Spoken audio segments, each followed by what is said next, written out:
What is up, everybody? Welcome back to another Pitching Ninja's filthiest pitches of the day. Remember, before we get to those pitches, hit that subscribe button.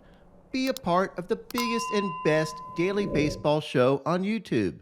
And now, without further ado, here are my filthiest pitches of the day.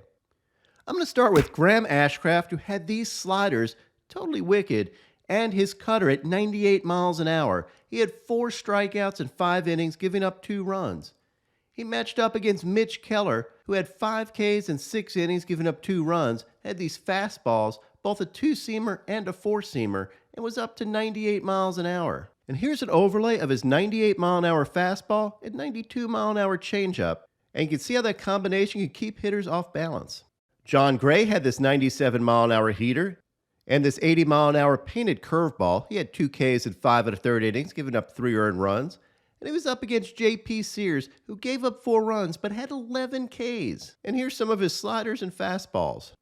Bryce Elder had 6 Ks in 6 innings, giving up no earned runs. He really relied on his 2-seamers, including this painted one and this one that froze Alvarez, and also his changeup. For a guy who doesn't throw real hard, he's been real tough to hit. His ERA is now 1.14. He was up against Hunter Brown, who had this 91 mile an hour slider and dirty knuckle curves on his way to 7 strikeouts in 4 2/3 innings, but he did give up 4 runs.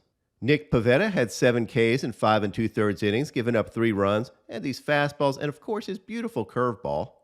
And he was matched up against Freddie Peralta, who had 4 Ks in 5 2/3 innings, giving up 4 runs, and had this slider, fastball, and curveball.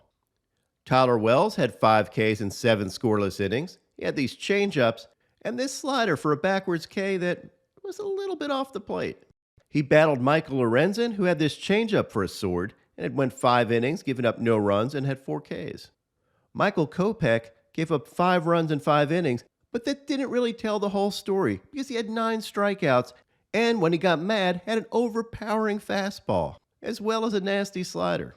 I thought this K was funny because literally everybody in this video thought this pitch was a ball except one dude. And unfortunately, his is the only opinion that counts.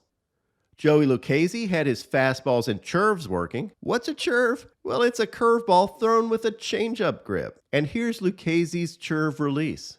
If they ever have a forkball release on a knuckleball, I'm out of here, because I'm not sure I could say ball on YouTube. Domingo Germán had 8 Ks in 6 innings thanks to his breaking balls.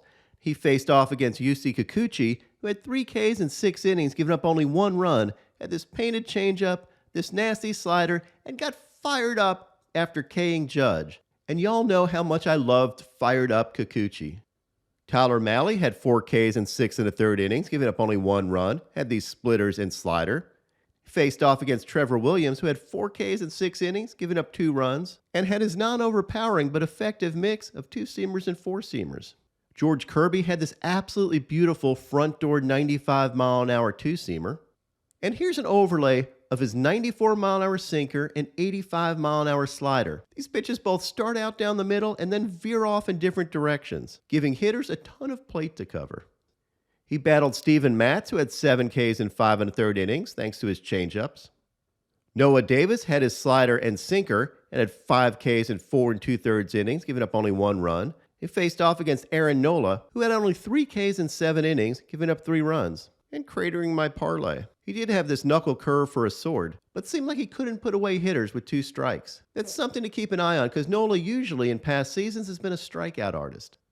Zac Gallen was incredible last night with 11 strikeouts in 7 innings, giving up only 2 hits and no walks.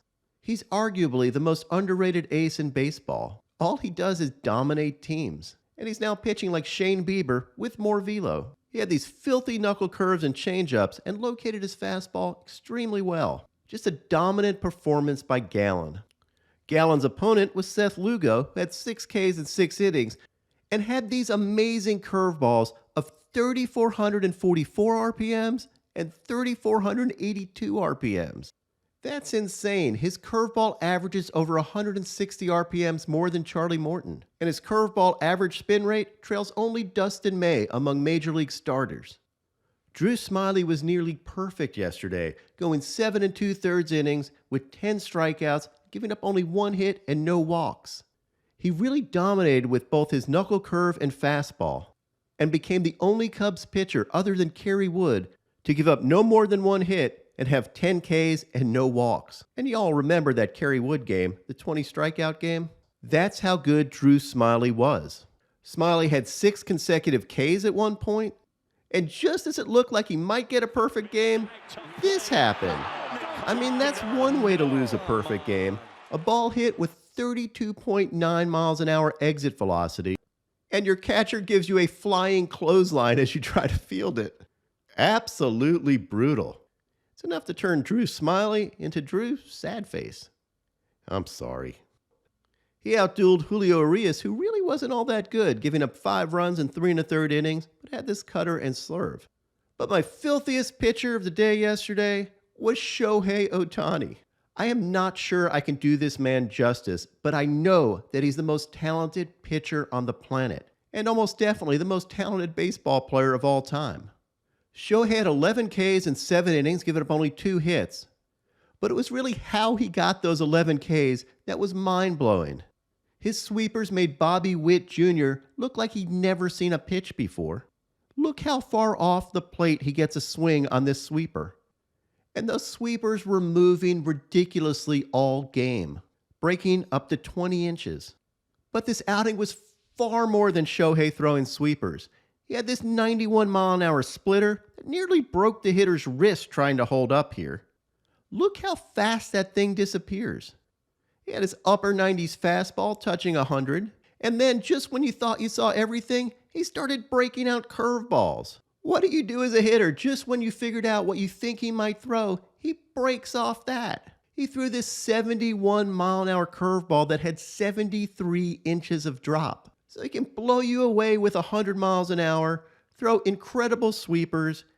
His splitter is virtually unhittable.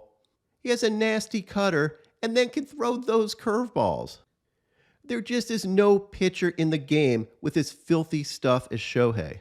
But maybe the most impressive thing he did this game was not fielding a ball. Check out his baseball IQ on this. It's a ball hit up the middle, he jumps for it, and instead of trying to field it, he doesn't, and lets it go through and gets the double play. He's like an alien from another planet who's been sent here just to teach us how good a baseball player could be. He's even an elite brown nose. Look at him nodding here to Phil Cuzzy after getting this called strike. Like, dude, that definitely was a strike, man. Call more of those. It's almost like he's doing a Jedi mind meld. Heck, my man is even elite at dodging flying insects. Although for a second, I thought this might be the Monstars trying to steal his talent. And I love how hard he is on himself. After this wild pitch, he punches himself in the head. You better watch out, Shohei, because you'd probably be the best boxer of all time if you decided to do that. Anyway, just amazing stuff from Shohei Ohtani. Now on to my filthiest relievers. Josh Staumont had these hammer curveballs. Ryan Stanek had this nasty splitter. Albert Abreu had this 97-mile-an-hour paint. Felix Bautista had this 102-mile-an-hour gas. David Bednar had this elevated 96-mile-an-hour fastball. Brian Baker had 2 Ks and his awesome K-pose and K-strut. Sean Jelly, yes, the tallest baseball player in the game at 6'11", had these knuckle curves and 2-seamer. Colin Holderman had this nasty slider.